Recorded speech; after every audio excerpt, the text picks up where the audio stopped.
guys. I thought as a first upload, at least for the time being, until I can get some more content finished and edited, I'd take you guys on a quick run through of all the gear that I use on a regular basis. We're going to start with my pedal board. We're going to talk about a few guitars that I use. And then we'll talk about my amps. And that'll pretty much be it. So let's start with the pedal board. All right. Let's take a knee. We'll start from the very beginning, work all the way to the back. So, first up, Snark Tuner. I honestly just like these things because they seem pretty indestructible. I wear big, stupid boots most of the time. And so anything that is durable is good. And it's got a decent sized display. It's pretty easy to see. Just some other stuff I like. I really love the Polytune. That's got a great display on it. But this guy feels a little more durable. Then there's my Keeley compressor. I've had this pedal for much longer than I care to think about.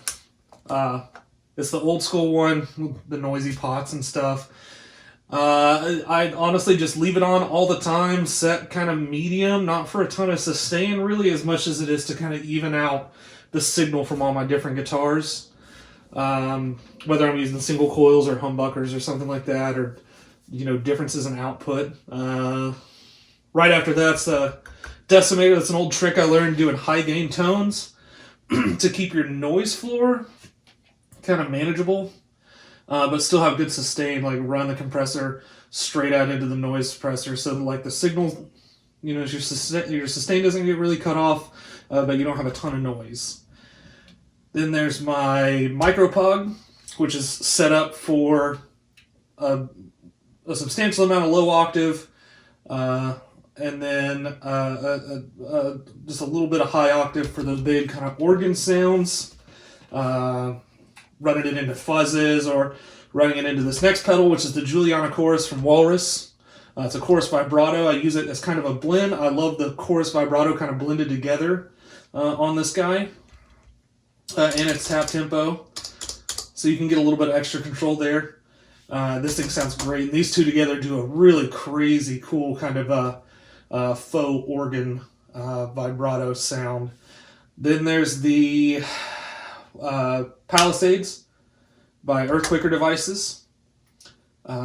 This pedal will do literally any overdrive sound that you want it to do. I've been able to cop pretty much anything from a nice clean boost overdrive all the way to kind of like almost kind of high gain tones out of it. And I have it set up for kind of like a nice low, kind of crunchy, low gain overdrive, and the second stage is a more of a kind of a dirtier, kind of fat lead sound. This is the Black Arts Toneworks Son of Pharaoh, which is the Pharaoh Fuzz in a smaller enclosure.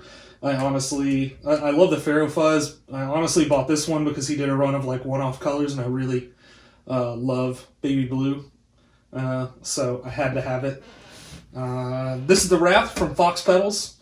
It's a Rat with all the bells and whistles. It's got the Roots mod, which I don't really use a whole lot unless I'm doing like some low gain stuff and it's just a little too bitey, a little too spitty. And then it's got like all your clipping, your two clipping options, which is the normal, I think it's a silicone clipping, and then a red LED clipping. I think it's op-amp clipping. I don't remember off the top of my head. But your normal rat clipping and then red LED clipping. I normally leave it on the regular clipping. Ernie Ball Volume Jr. Everyone's got one of those. They like hand them out for free when you take your first guitar lesson. TC Nova Delay. I've had this pedal for a long time. It's my favorite compact kind of programmable digital delay. It doesn't take up a ton of space.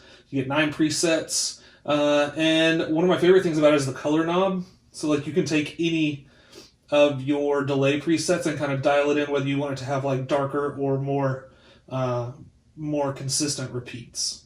All the way down to like really degraded, kind of like almost tape echo kind of degradation.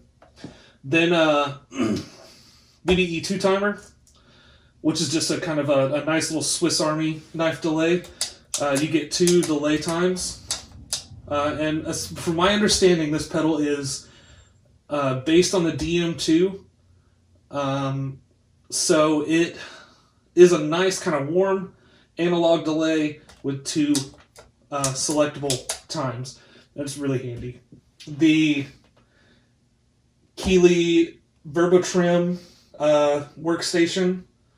I wanted a tap tempo tremolo to have on the board, and I wanted some extra reverb options, and this guy really fit the bill. And I really enjoy it. It's got some really cool reverbs. And then lastly, the Levitation Reverb by Earthquaker Devices for my big canyon-like octave up shimmery space reverbs. I use that. I usually just turn the mix knob. It usually stays on all the time, and I just turn the mix knob up as I need to. I need to get one of those little wing nut looking things that I can turn with my foot. That'd be really handy to have. So that's my board. Everything's held down with zip ties, power supplies, Walrus Atos power supply, and Pedal Power 2 Plus to keep everything juiced up. That's it for the board. And let's talk about some guitars. Now we're firmly planted in Guitar Town. We're going to start with this guy. This is my 2012 Gibson Les Paul Custom Classic. This is an attempt to make the custom aesthetic a little more affordable. It's got the custom diamond headstock inlay and everything that you would expect. Block inlay is the whole deal. It is single bound as opposed to double bound. Thinner body, and it's chambered. It's a little on the lighter side, which is nice. I've got this guy loaded with laced nitro Hemis, match set. And it is just a sludgy stoner rock machine, but it does other stuff as well. It's got a really, really nice fat sound to it. I've also got coil taps and the tone knobs, although I don't really use this very often, and they will probably be removed in the near future. This guy is my baby. Still got it plugged in from playing. This is a dream guitar for me when I was a kid. This is my 2007 Classic White Explorer. Ebony board. I did some cosmetic changes, the black pick guard, that kind of stuff. I need to throw a black switch tip on there, but it's not that noticeable. This guy has a Screaming Demon in the bridge, an old George Lynch Screaming Demon, probably from... It's definitely from when they were back when they were still hand signing all these kind of pickups, hand initialing. It's old, it sounds great, and then this is just like a little 490 or 496R, whatever the typical Gibson neck pickup is. Love this guitar. Absolutely was a dream guitar for me as a kid, and it's been all over the place with me. As you can tell, it's much more yellow than it was probably at the beginning of its life, and it worn off a lot of the finish in different places, so it's seen some love and plenty of use, but it's still holding up great. Then there is my Daphne Blue Telecaster, Baby Blue Telecaster, whatever you want to call it. That's a fun story for this guitar. I actually built this with an ex-girlfriend of mine. She got me the body as a Valentine's Day gift, and then I proceeded to buy the neck and the hardware and everything. I'd been talking about wanting to make like my own Telecaster for quite a while. So we worked on painting it together and reliced it and did some fun stuff, and I slapped on some stickers and wired up the electronics and everything, and it was my main guitar when I was playing in country bands, and it's served me very, very well over the years, and sounds fantastic. 52 American Vintage reissue pickups in this guy. Very, very snappy, telly, twangy sound. Ash body, tons of top end, tons of cut. Then there's my other Telecaster. Oh, knocking everything over. This is an American Special telly. It was the first telly I owned when I started playing stuff other than death metal. I changed out the Texas Special bridge pickup for a 52 reissue pickup. I just really like that bridge pickup. I've always liked it. Slapped some stickers on it. This still has the Texas Special neck pickup because I like how warm it is. It's a nice kind of an alternative to the typical kind of chimey Telecaster neck pickup. It's got a lot more kind of creaminess to it, and it sounds great for a lot of stuff. This guitar's seen a lot of use. And there's probably the oldest guitar in my collection. This guitar started its life as an FSR Mexican Strat. It was like the black pearl combo that they used to do. I don't know what the story really was, but it was just a Mexican standard Strat with some cosmetic differences from other ones. I got this guitar from my grandma, who wanted me to have something when I was becoming a more proficient guitar player that wasn't just like a pointy shred stick, which is what most everything else I owned at the time was. And to this day, still use it. I still love it. It's actually tattooed on my body. It was my very first tattoo. And it needs a little bit of cleanup. But for a long time, this was my dedicated slide guitar. I'd set the action a little higher than normal, put a little extra relief in the neck, and busted it out when we would do Joe Walsh covers and stuff like that. I want to say, yeah, I probably played Rocky Mountain Way on this guitar more times than I care to think about. Now we're getting into shred stick land. My 7 strings, because why not? RG7321, just to have kind of a mean looking metal guitar, just all black, white binding. This does, however, have a set of bare knuckle aftermaths, and it can get much more straightforward than that. It makes the gents and it makes the chugs, and that's what it was for. This is one of my favorites. I love these old, like 90s, late 90s, like Japanese Ibanez's. This is a 7621 in 7621 VK Vampire Kiss. It's just I wanted a 7-string with a tremolo for the whammies and the dives. This still has the original Ibanez DiMarzio new 7 pickups, I think is what they call it. I think these became the Blaze pickups later. They're real throaty, real cool, cool sounding for certain stuff. And this guitar plays like absolute butter. It just is so easy to play. It's ridiculous. Then there is, continuing on that trend, there's my 8-string. I'm a big Meshuggah fan, so I had to have an 8-string to make the wows, the big low kind of thing. This is the Iron Label RGIF8. My understanding, these things are actually kind of hard to come by now, but I bought it for a decent price. It was literally just a fun toy to make, low-tuned Meshuggah rip-off stuff with, and I've used it a lot for that. And it's a lot of fun to play, actually. It was my first fan fret guitar, which took a little bit of adjustment, but now it's like second nature. I don't even really think about it. Slide that guy back.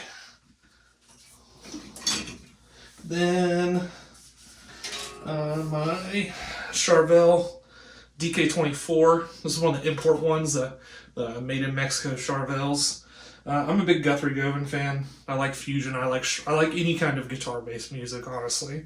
I wanted a Guthrie Govan kind of guitar so I could do fusion shred and stuff like that, and having some kind of a tremolo guitar that's not, your typical just like Ibanez shreddy metal thing is kind of nice to have.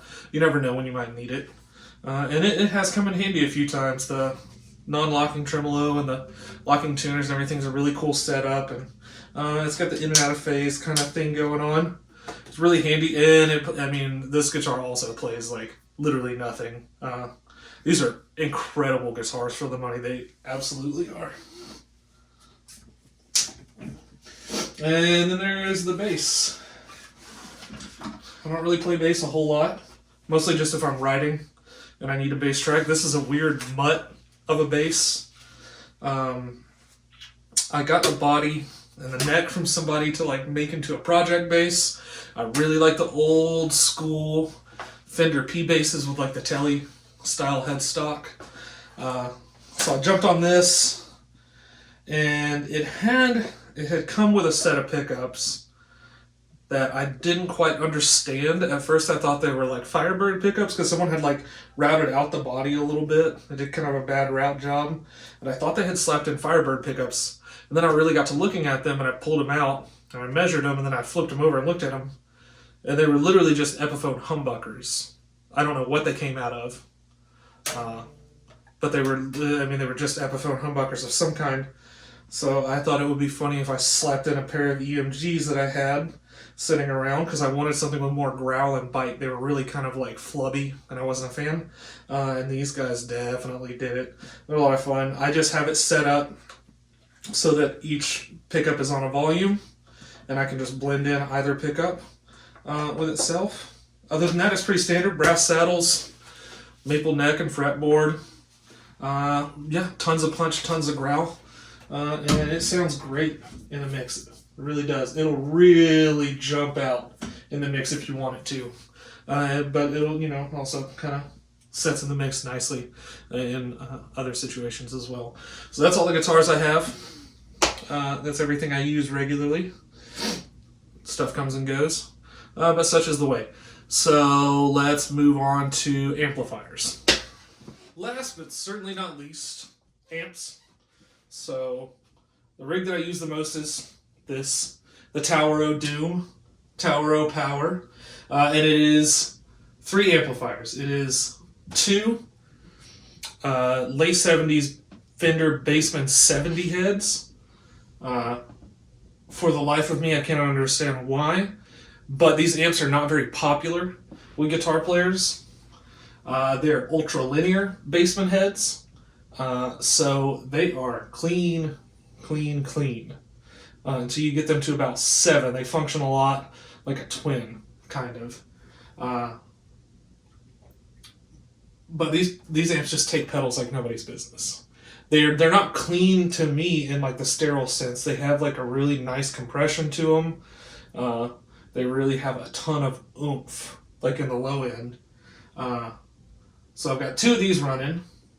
And then death metal fans will recognize these guys. The Ampeg SS and VH series have been popular in the death metal community for a long time.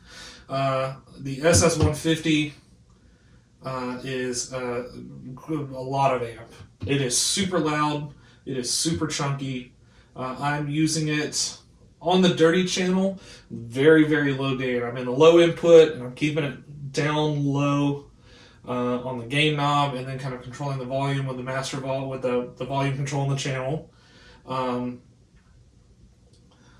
So the reason I do that is for the EQ on the dirty channel.